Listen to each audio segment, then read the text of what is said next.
talking today. So first, we're going to have Ella.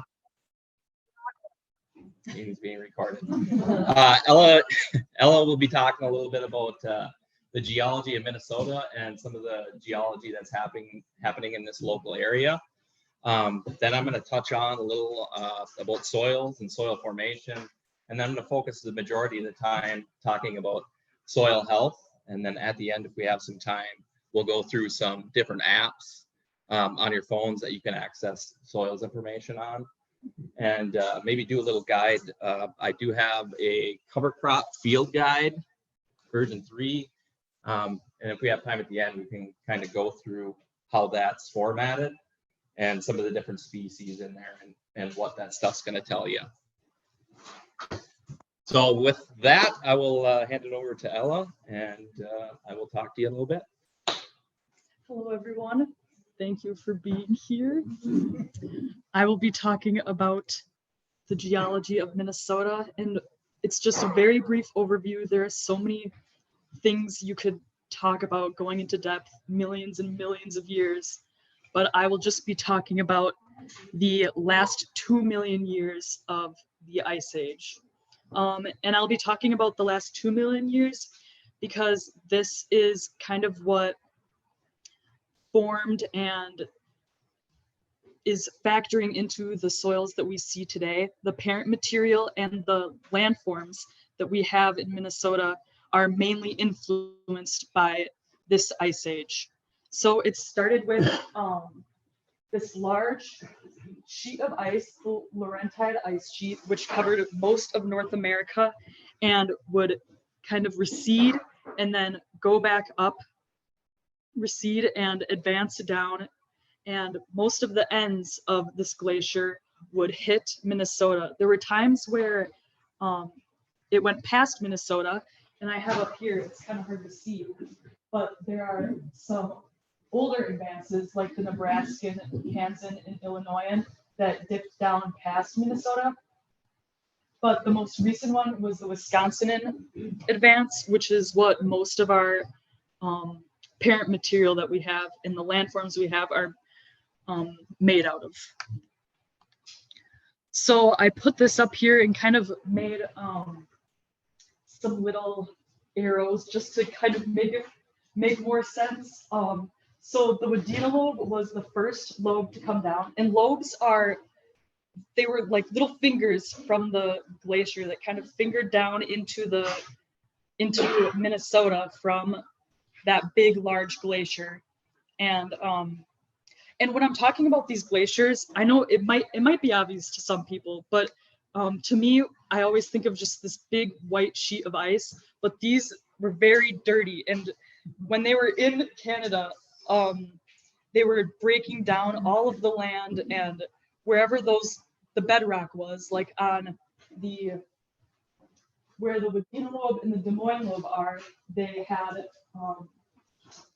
mainly limestone coming from southern Canada, while from the northeast side there were mountain ranges and volcanic material that included granite and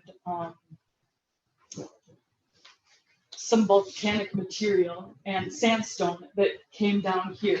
But the oldest lobe was the Wadena lobe, then it was the Rainy lobe, the Des Moines lobe, and the Superior lobe, which were both happening kind of at the same time. And they both have large glacial lakes. So like when this one, the Des Moines lobe was receding back, the meltwater plugged up by a moraine that created glacial Lake Agassiz. And I put this picture, don't want to fall. I put this picture up here of some of the different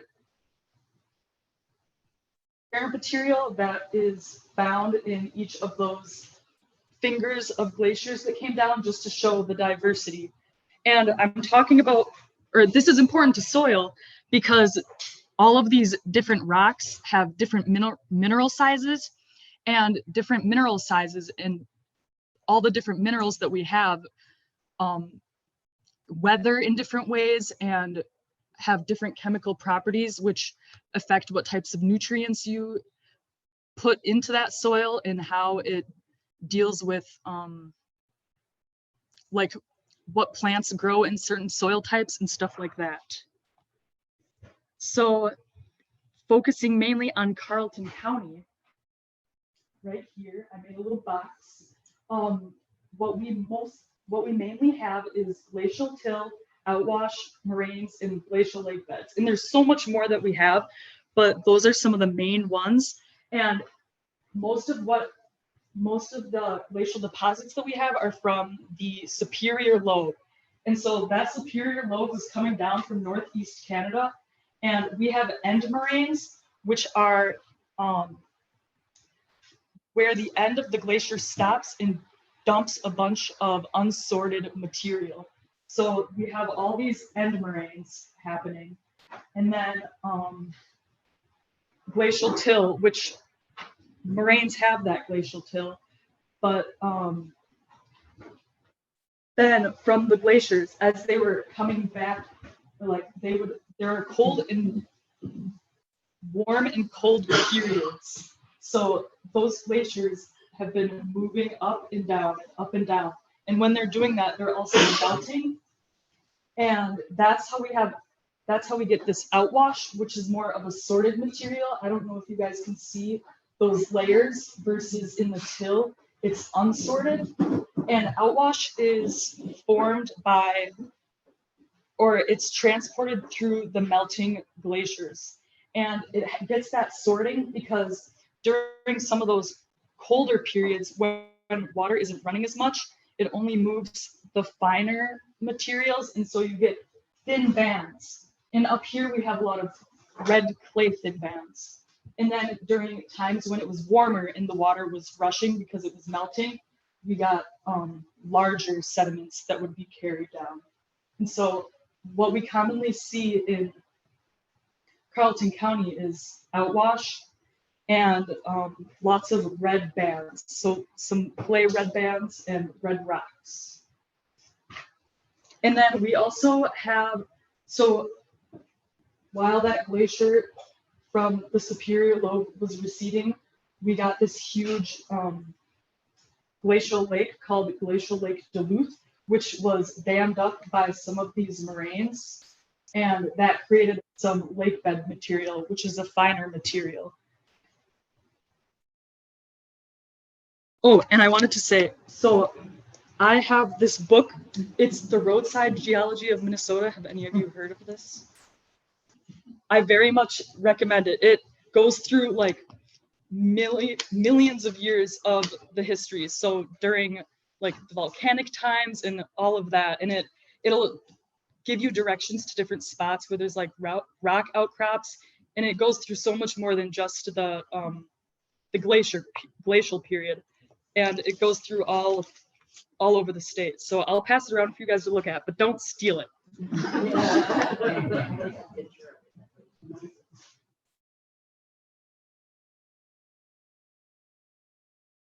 Oh yes, I'm sorry. Yes, that's all.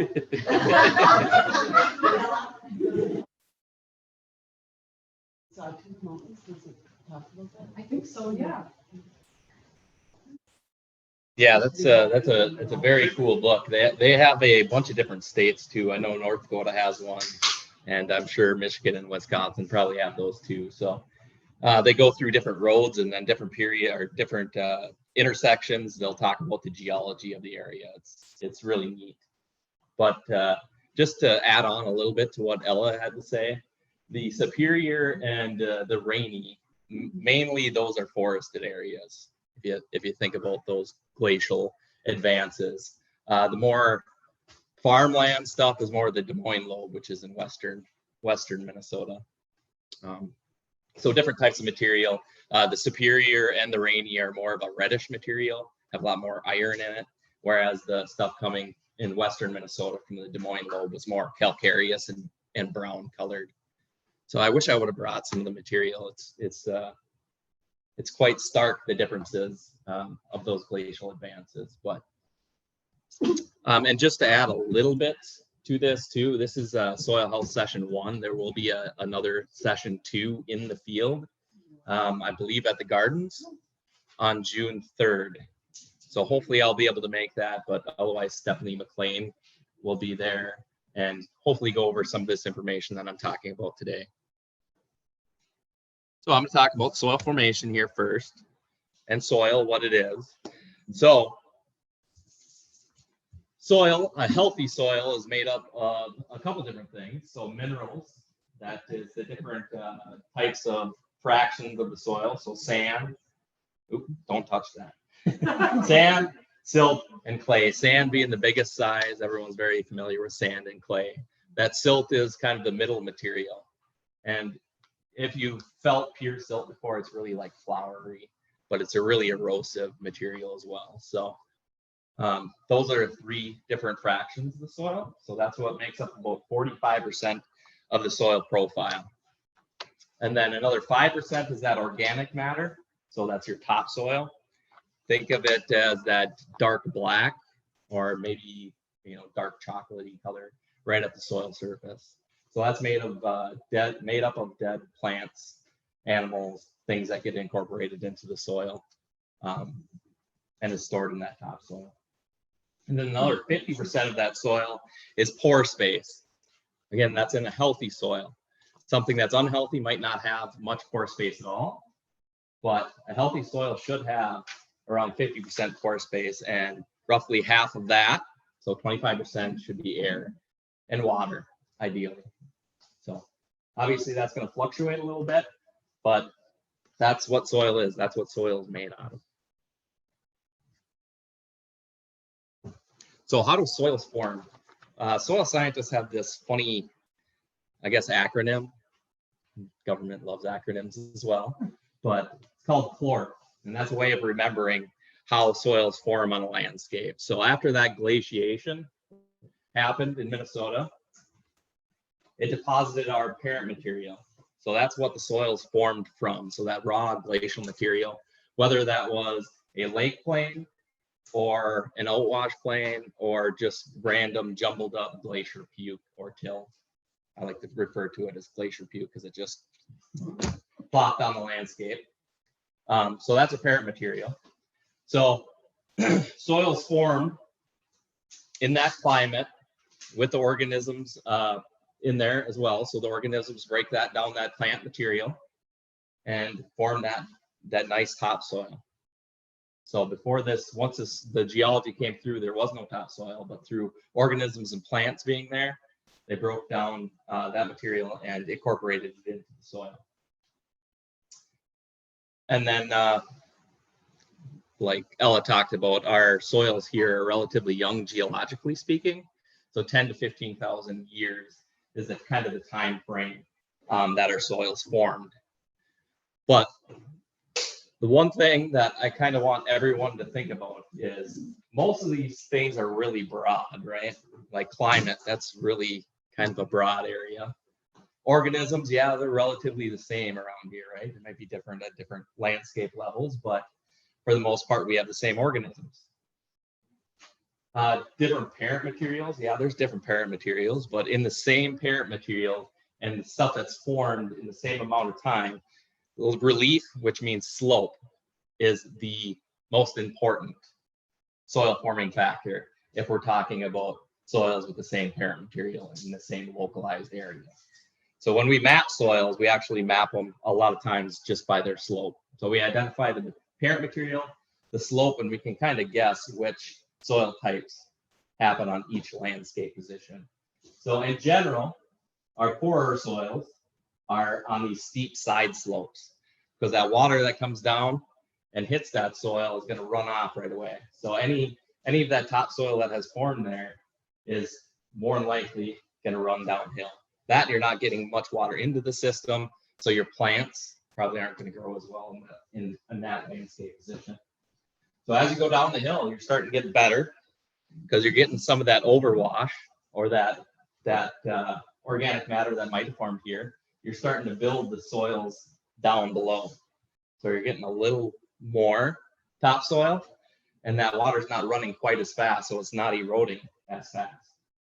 And then as you get to the bottom of the hill, the more stable landscape position, kind of the run-on where the water comes here and stays there, that's generally your better soils. So you're looking at a spot to have a garden or something, generally you don't want to plant it on the side of the hill. I think most people get that, but. So soil, what is it? So we talked about the different ways that soil can form. So now we can talk a little bit about how they form. So as water comes down, I talked a little bit about this topsoil formation. But as water goes through here, it can do a multitude of things. So in this specific example, there's different horizons here. So we have the O horizon, which is the organic material. And we'll go over this in Soil Web later. I have an app that kind of shows these different horizons. So hopefully you'll be able to kind of pick out what exactly I'm talking about here when we talk about horizon formation and that Soil Web app. And then the A horizon, that's our top soil, our dark black or chocolate brown. The E horizon, you should probably find quite a lot around here. So it's in more of the forested areas of Minnesota, but it's the alluvial zone. That's where water is actually flushing what was there into the lower horizon. So it's called an E horizon, eluvial. It basically means leached, and they'll often appear white in color. And they should be directly below the A horizon as well. And then we got a B horizon. That's where stuff starts accumulating.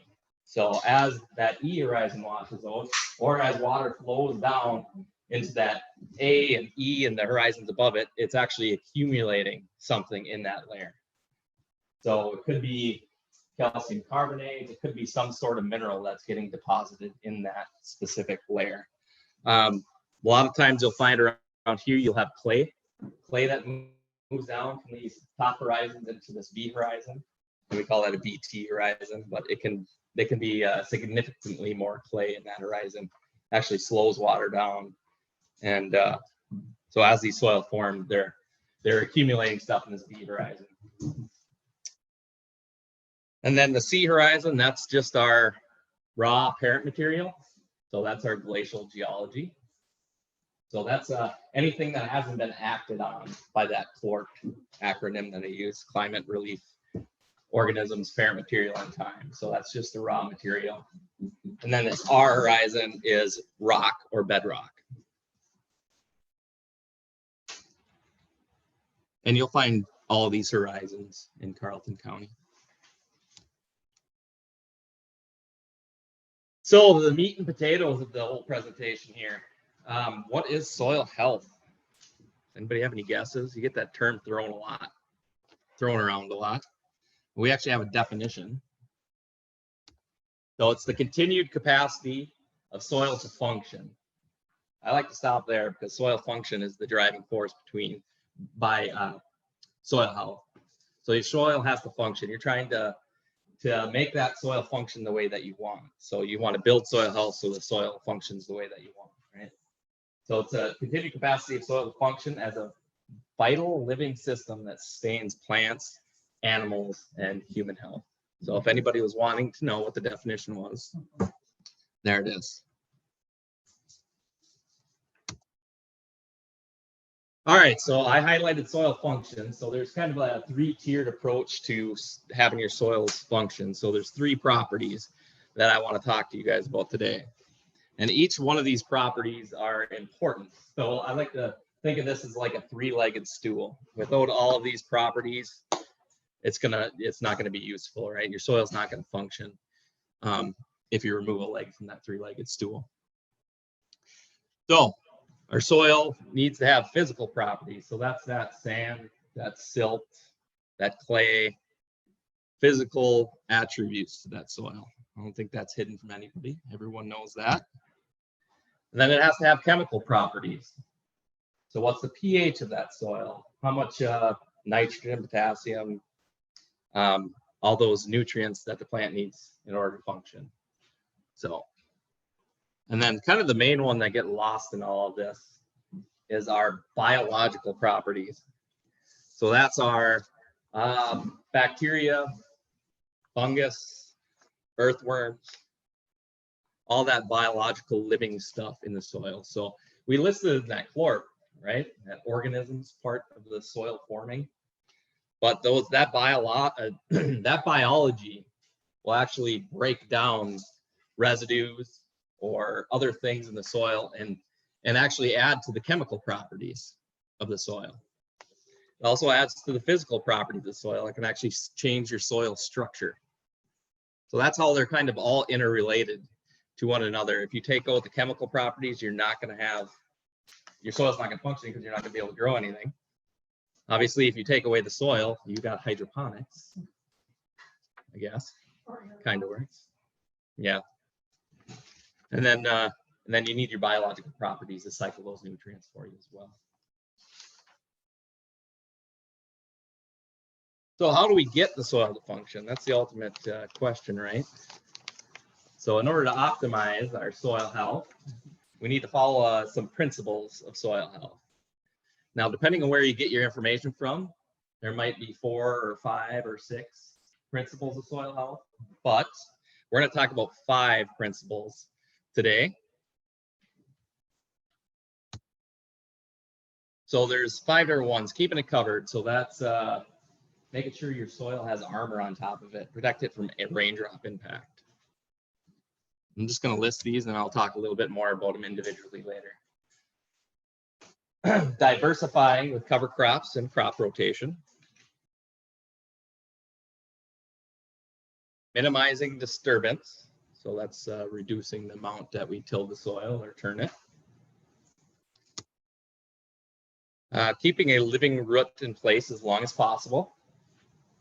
So keep plants growing. And then integrate livestock if it's possible. So if you look at these, I kind of like to think about it. It's kind of what nature does already, right? I don't know if we really need these principles if we just look at what nature does, right? The soil's always covered before man came here. There's always a diversity of different plants. There's animals there. It's not really disturbed unless a glacier comes through. Doesn't happen very often. And then you always have animals or livestock grazing in places. So it's kind of like following nature. That's the way I like to just think of it, as a basic thing. But we got these 5 principles. So keeping it covered. So this is a picture of a raindrop coming down and hitting a bare soil surface. You can see it looks like a tiny little explosion on the soil surface. So that raindrop can come in at around 20 miles per hour from the sky, and then it hits that ground and splashes. It can splash soil like 3 to 5 feet away from where it is.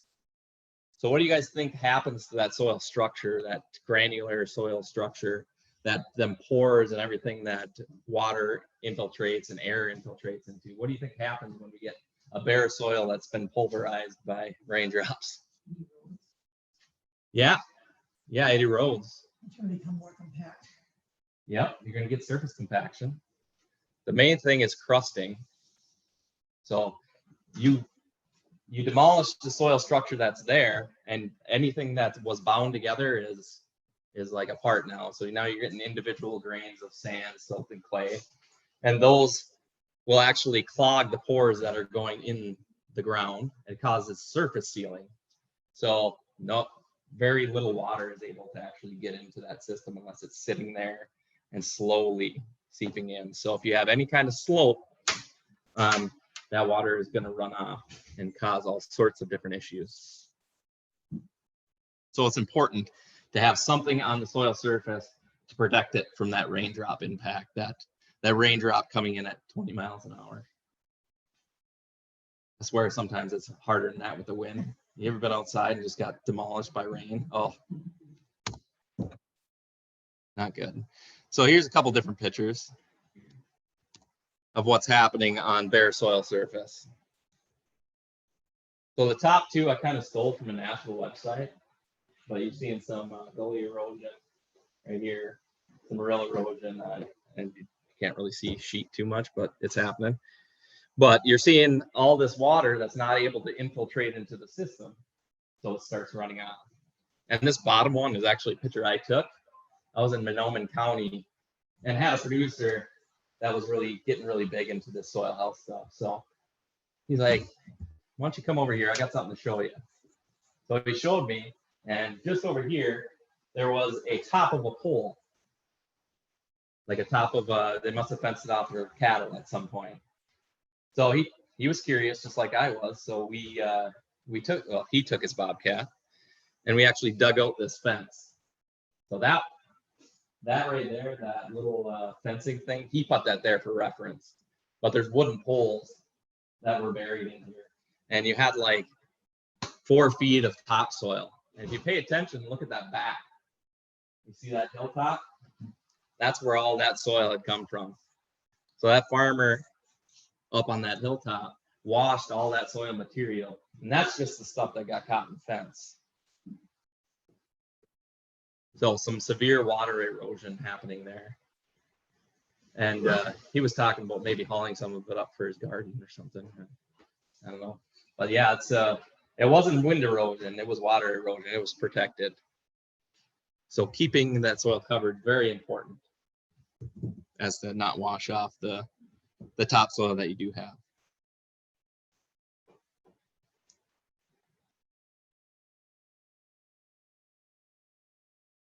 All right. So let's talk a little bit about diversity and minimizing disturbance. So this is a picture that I took of a well-functioning soil in South Dakota. I was a soil health specialist there for 6 months. But this is a picture. I did an infiltration ring. I'm not sure if you guys have seen that, but it's basically like a thing of Folgers, like that size of a ring. You drive it into the soil, and then you dump some water in there, and you see how fast it infiltrates. This one infiltrated in like 10 seconds, which is absolutely phenomenal. So I wanted to see what was going on. So I dug it up and I looked. And look, can you see all those little holes in there? Maybe you can't. Hopefully you can. Shows up really nice on my screen, but there's a bunch of old root channels or earthworm activity. And that's where the water was going. The water was just, acting basically like straws. I mean, it was just filtering that water right into that system. So that's what happens when you do 30 years of this stuff. It's not going to happen overnight, but diversity. He had grown multiple different crops there. He was doing cover crops.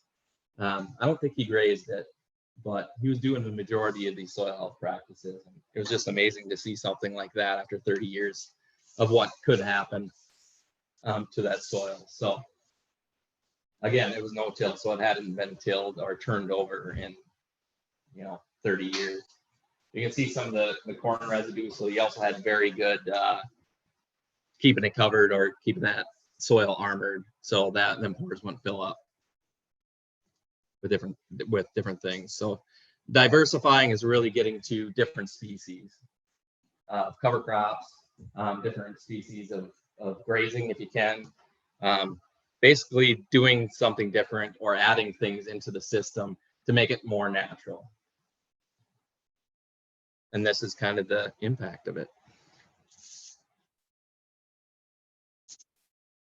And then integrating livestock and keeping a living root. So integrating livestock, that's economically, it's pretty good, from the farmers that I've talked to, as far as paying for the purchase of those cover crops and using their farm fields as pasture during the summer or during the fall, even during the spring. I've had a few harvest their cover crops by feeding them to cattle, but that breaks them down faster. That allows for those nutrients and that manure to be applied right in the field as well. So keeping a living root is also really important too. Those roots, when they're active, when that plant is actively growing, will actually seep out nutrients into the soil to feed the soil microbiome. So them root channels are some of the most active biological areas in the whole soil. So they're leaking sugars, feeding that microbiology, and in turn, that microbiology is breaking down things for them and providing different nutrients to that plant. So it's kind of a symbiotic relationship. I've seen somewhere up to like 70% of photosynthesis as that plant's growing is actually excreted through them roots. So it's quite a bit. Kind of fascinating to read about some of that stuff. And then minimizing disturbance. So this is a couple shots that I took when I was in Becker County, Minnesota, Detroit Lakes area. So this kind of shows what can happen if you do not minimize disturbance. So this is the soil type that I took. It was protected ground. I forget if it's Fish and Wildlife Service easement or something like that. It hadn't been farmed. I'm not sure if ever, but if it had been, it hadn't been farmed in a long time.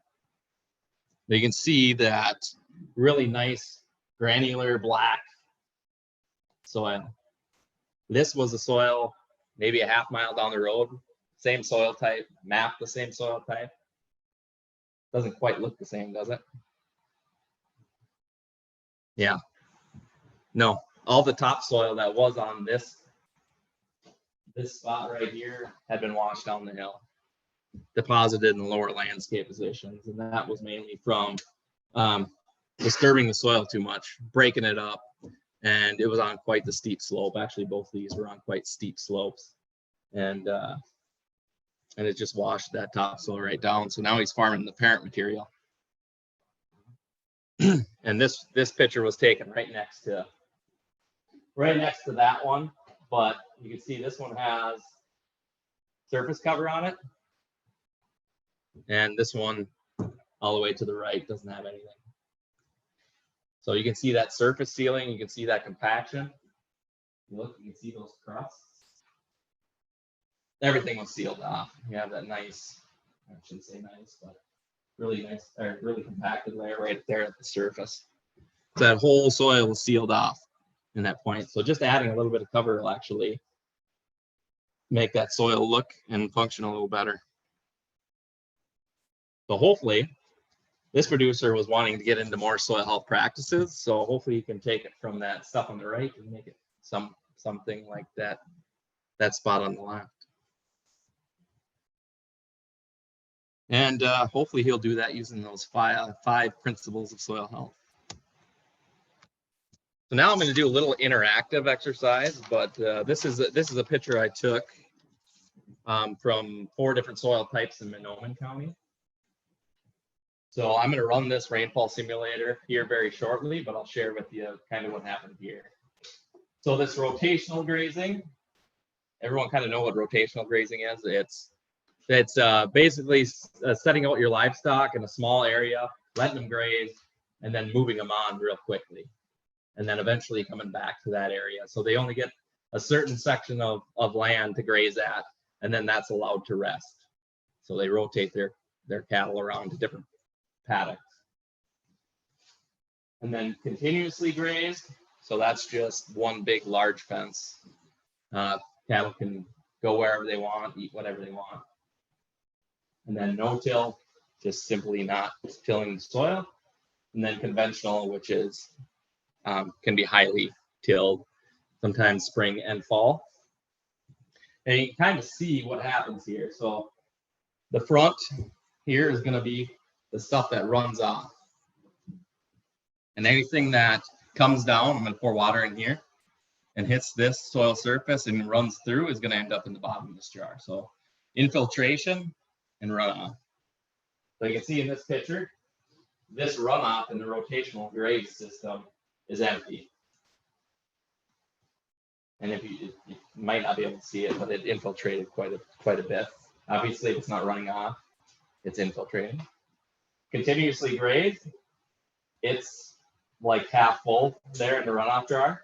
But if you notice, it's a little cleaner than the conventional over there. So that soil is being held together somewhat, but it's not infiltrating very well. No-till, empty runoff, all infiltrated. And then conventional, you can see you have a lot of mud runoff topsoil with that.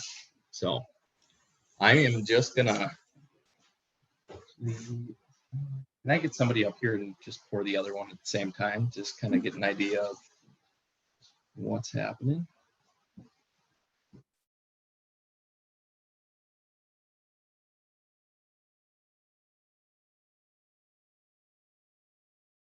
Just pouring on the top there. So we're gonna make it rain.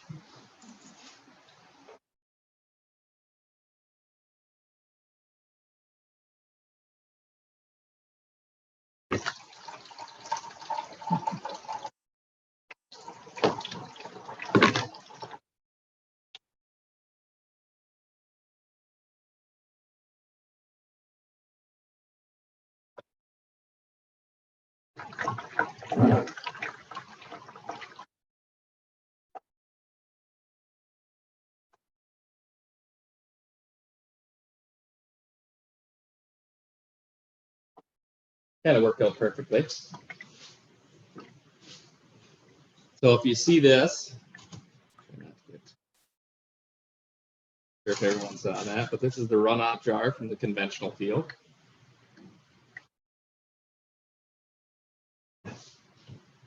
See that? I don't think even a drop went into the bottom, so it didn't infiltrate anything at all. Most of that soil, it's actually not too dirty, but it looks pretty sandy, so some sand came off. It's a little dirty. And then we do have a little bit in, so this one was taken in a hayfield right next to my lawn. So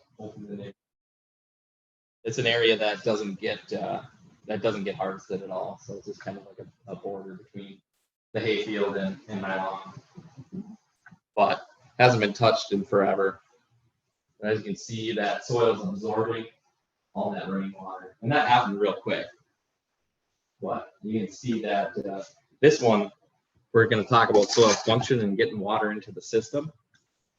That's the one you're going to want because you're going to have water available and not running off. So I've seen it where this one, now if it was completely dry, it'd be easy to show you how much that water actually went in, but I sub-irrigated it, so it's going to be wet throughout. A lot of times when I do this, I'll flip the tray over and it'll be completely dry on the bottom. Even with 1.5 inches, 2 inches of rain, it just gets that top a little wet and the rest of it runs off. Whereas something that's had those 4 or 5 principles of soil health is going to be wet throughout, moist, because it's actually infiltrating the water.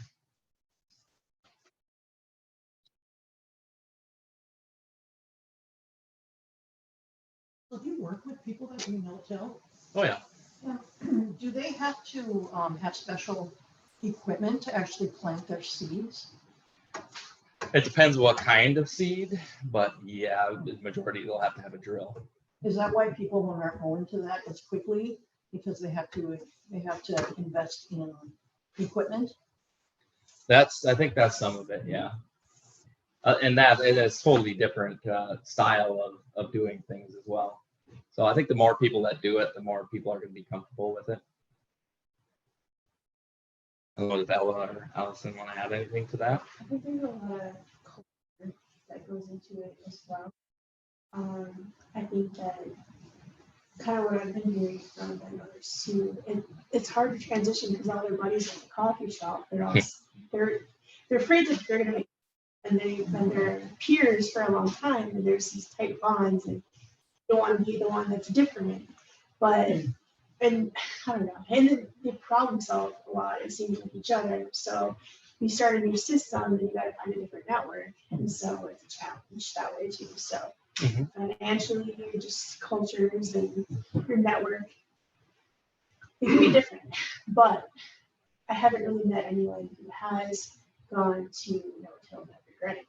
No, I So haven't. that's something. Yeah. I mean, even their profit margins and stuff go up after a while, and it's so sustainable. Right. Yeah, more and more people are doing it. There's actually an organization in Minnesota. It's the Minnesota Soil Health Coalition. Not sure if you guys have heard of them, but they have their own webpage. I believe it's mnsoilhealthcoalition.com or something. But if you Google them, you should be able to see them. But it's a group of farmers that lead this organization, and they mentor each other and talk about different things related to soil health as well. So there is different groups and stuff that they can access and ask questions to as well. Does anybody have any questions about the soil health? Otherwise, I'm gonna move on and talk a little bit about different applications. I have a question about the lives. My cousin has land that he butts up against a farm with cattle. Mhm. So they don't have to graze on his property, but there's still benefits from those.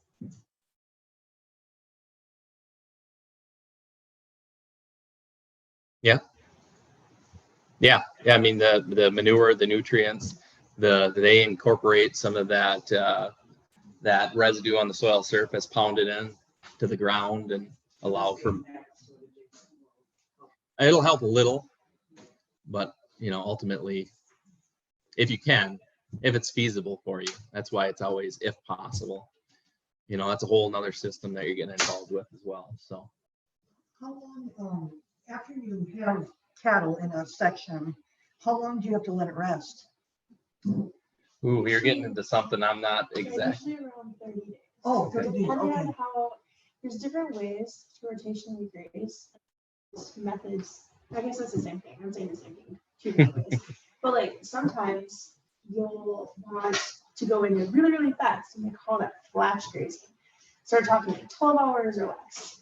And maybe you go in there that fast because you know that the area is sensitive and you just want to get them in and get them out because you don't want them to damage the area. Sometimes people might want to rotationally graze like, I don't know, every 30 days. That's a less intensive system, but typically it'll be somewhere between like around 7 days usually. So once a week, landowner would move their animals to a different heat. So you'll try to keep 30 days rest before you. So when can you plant though after that? I was talking specifically about like the grass type systems, grass and focus. But if you wanted to have maybe, I don't know, sometimes they'll do like corn and then they call it aftermath grazing. It just means that you'll let the animals go in there, munch on what's left after you harvest the corn. And so that, I mean, you could do it right away, but it wouldn't have to deal with, I guess it wouldn't be like you plant the corn and you just let it go. But another thing that you could think about is if you plant like a cover crop and I don't know, maybe after, I don't know, you want it up, you want it at least 12 inches high. So however long it takes to get there, then you would want to go in if that's what you're doing. Yeah, and they usually want you to leave about a third of the plant there, just to add cover. Otherwise, if they grade it all out, you're not going to have soil cover as well. Good question. I was going to say on that, a lot of people are also putting ducks after the cow. Oh, It's interesting. Yeah, I've seen people do chicken. Chickens work too, but Yeah. ducks are better at parasite gathering than chickens. Oh, okay. Yeah, learn something new. You just gotta bring a little pond with you. So we have one question online. Using like containers for gardening, what would be good soil? Specifically, they're asking for tomatoes and planters, but how would you create, good soil if you're using container gardening? Good question. You could always use some compost in there, but generally I just use some potting soil. I mean, that's what I use, but does anybody else have any? We get 3 years. There's no smell, and that's the best for containers that we have because it has a mixture of hay still, and it still has all the nutrients in it. Do you mix it with anything else, or you just use Straight compost. We've We got put rocks on the sure. bottom of it just so it drains. But other than that, it's just straight compost. you get a lot of weeds. You get a lot of weeds though from that. The horse manure that we're getting just protects them that. Yeah, it's 3 years old as well. All the seeds have already germinated. Oh, okay. That's what we So there's not a lot of seeds. Oh, okay. Because they feed them the little horse. I've also heard people using earthworm casts and having really good luck with them. So it's That's another called thing. vermiculture. Vermiculture, okay.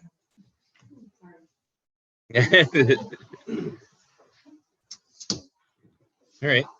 Any more questions specific to soil health? Otherwise, I'm gonna go through here and hopefully be able to.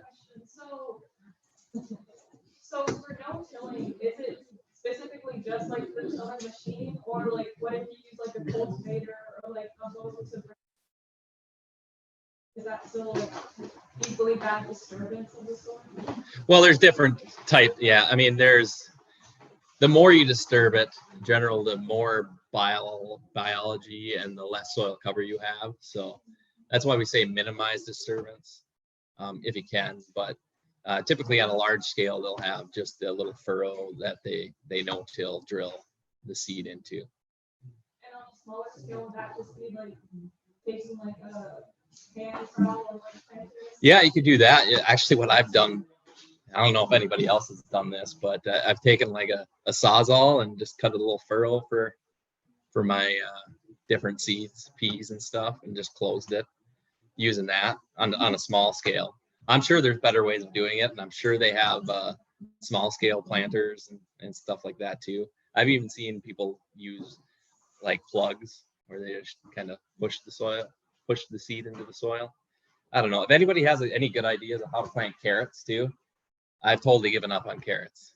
They were impossible. I just throw them. It's like they're too small. I cannot do it. I've given up. So maybe I should be asking you guys some questions. You know what? I'll just mention these apps. I think it's going to be more useful for you guys to kind of go through this cover crop field guide first. Does everyone have one of these?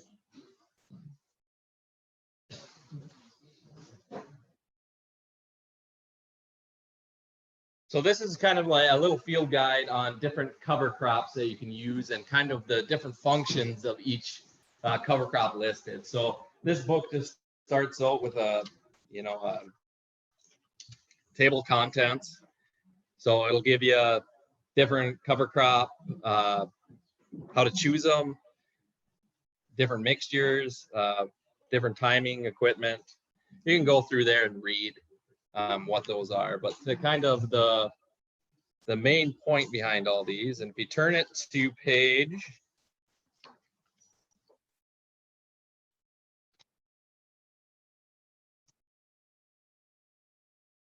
kind of the yellowish color or orangish color stuff, it'll go through some of the basics right at the beginning, but then it'll give you different plants. So if you turn it to page like number 80, you'll see it's Japanese millet.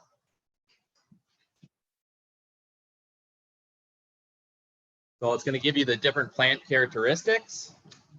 So for Japanese millet, it's an upright summer annual that grows 2 to 4 feet tall, has thin stems and more coarse appearance than other millets. It's going to give you some of the characteristics of the seed and some stuff about seeding. And then it's going to give you some of the soil tolerances. So for Japanese millet, it needs poorly drained to moderately well-drained soils with a pH of 4.6 to 7.4. So it also has a very good tolerance for low soil fertility. And then it goes through environmental tolerances. So excellent heat and drought tolerance. Doesn't tolerate shade, so you might not want to plant that in shady areas. And then it's going to give you this crop selection benefits, and it's going to give you little dots. Those dots, the more that are filled out, the better it is for that particular topic. So if they're not dotted at all, it's really bad for that. So Japanese millet is not a good nitrogen source, but it's very good at scavenging excess nitrogen. So if you have over applied nitrogen or excess nitrogen after your crop, you can plant this and you can plant this to harvest some of that excess nitrogen and get it stored in the plant instead of losing it through leaching or other things. So yeah, just a whole bunch of different things in here. Compaction fighter, so how good is it at breaking up compaction if that's an issue for you? Weed fighter, so how well does it, you know, grow so it fights off other weeds, and then forage harvest value, and a whole bunch of other different things. So you can just kind of read through this, and if you have a specific cover crop that you're looking at, you should be able to find it in there. So there's also a bunch of, there's a whole slew of different information in here.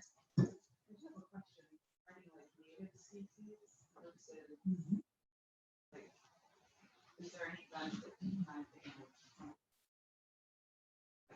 naturally versus one time? Forward probably grows naturally in the or It's a good question. I'm not sure if it does, but clover is in here. So you have different ones that are in here. Typically, you're not getting. animals like a puncher if you have Well, it's gonna generally, if you plant stuff that's more native here, it's gonna do well, and build things better in general. But most of these cover crops are gonna be annual species, so they're only gonna live 1 year and then die. And ideally, if you're farming that land, that's gonna be what you want, anyways. Do you let them go to seed? It depends. Oh, Yeah, some people do, but majority of the time they either get sprayed out or harvest. Some of them get harvested, but not if they're under contract. Graze, you know, there's all sorts of different uses for it, but this will give you a good idea of what you might want to do based on your concern in your local area. So it's a good little source, good little pocket guide. So if you did like a clove, and then so the next year you just till right into it? Or You could till into it, you could spray it. It's all going to depend on what you have the following year. So clover is a legume, so it's going to actually give additional nitrogen. So you could use it at like a green manure. So you could till it in. Then you wouldn't have to add as much nitrogen for the following crop because you got some credits for that. So all these that you're going to select are going to be on a small scale. Might not be such a big deal which ones you have to do because you can manage it relatively easy, but on a large scale you're going to want to make sure that your rotations match up with what you're doing, because some of these cover crops can actually harm certain cash crops the following year. They could tie up a lot of nitrogen or cause some issues, so it's always good to talk to somebody either at the local NRCS office or an agronomist in a local area. Okay, so if you had a cover crop that you weren't going to till in, would you just, when you're ready to plant? You could mow it, you could spray it. There's different types that you can actually crimp or break the stem that'll kill it. When you say spray, I mean, Herbicide. Yeah. so that's. Yeah. We're trying not to do that. Yeah. Okay. Yeah, but I mean, it's an option. Farmers do that. When I was thinking to do for a piece of fabric over the Yes. crop, after you like either cut it down or just bend it over, and that will end up having it biodegrade in the soil. That's what a lot of like people try to do. Yeah, on a small scale, it's absolutely. Yeah, there's all sorts of different ways of terminating them. The other thing is clovers, like Fish and Merit does, is have the cover crop, and then you only turn over a row and leave the cover crop in between to help keep down the weeds, to help retain moisture, to help continue to feed it. There's all kinds of ways to use them. You just have to figure out what you want to do and what's best for you. Yeah, absolutely. On a large scale, typically they don't do that because then it competes with the crop. But on a small scale, you can add as much manure as It's you a want. pretty big Yeah. operation. It depends. They use white clover for the walkways. Okay. To help keep the weeds Sure. and not have to till all the time. And Yeah. and he plants carrots like a beast. Does he? How? He does till in the area that you plant. yeah, it tills in there and it's planting it, but in between he does it. Pollinators. Yep. It's good for the other animals. It's Why did that balance that works for you? Right. On your individual scale? Absolutely. You got to think about how much time and how much management you want to go into it. I hate when like 12 race beds on top of that. Yeah. So cover crop stuff. Right. Yeah. Brandon, if I missed it, did you talk about the back? I can go through it real quick. I know we're kind of running out of time Yeah, here. I was just going to focus online. Okay. It's called Soil Web? It's called Soil Web. Yeah, it should be in your Apple Store I was or gonna ask where you would get it. Okay. yep, or the Android store or Google store or whatever. It's called Soil Web. I can share it real quick.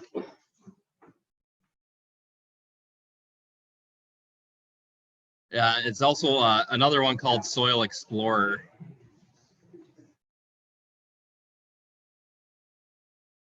You grow your own wheat and you have like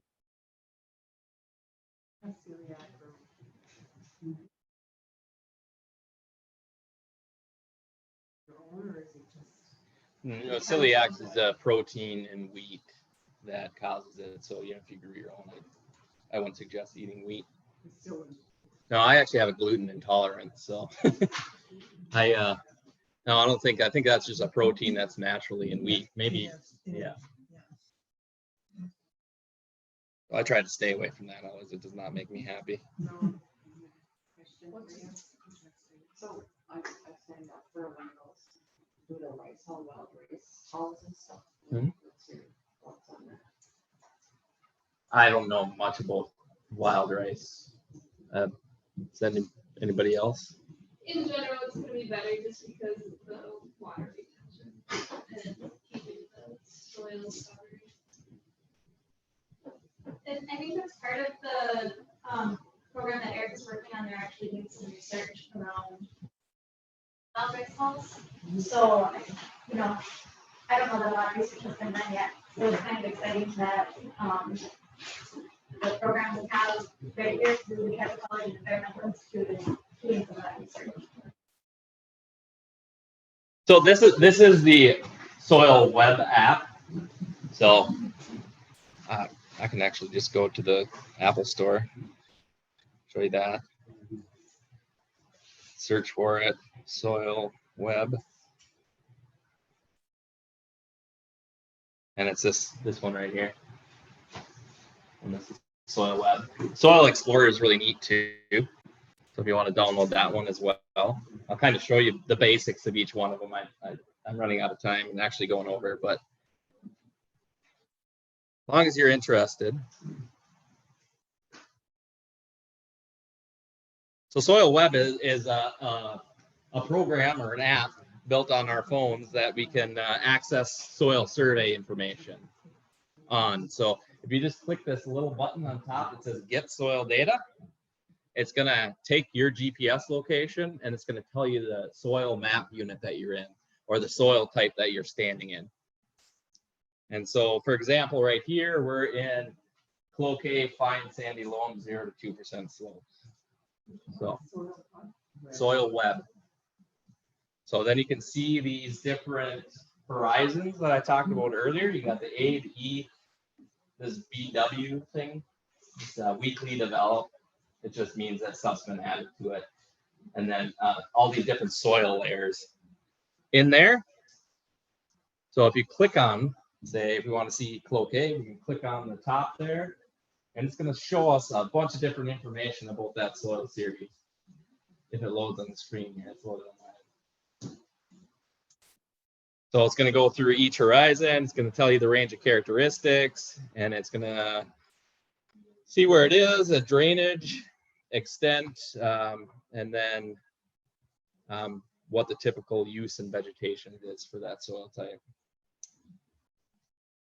So it's kind of cool just to kind of view the horizonation here, but if you click the location on top, that little location button, everyone see that?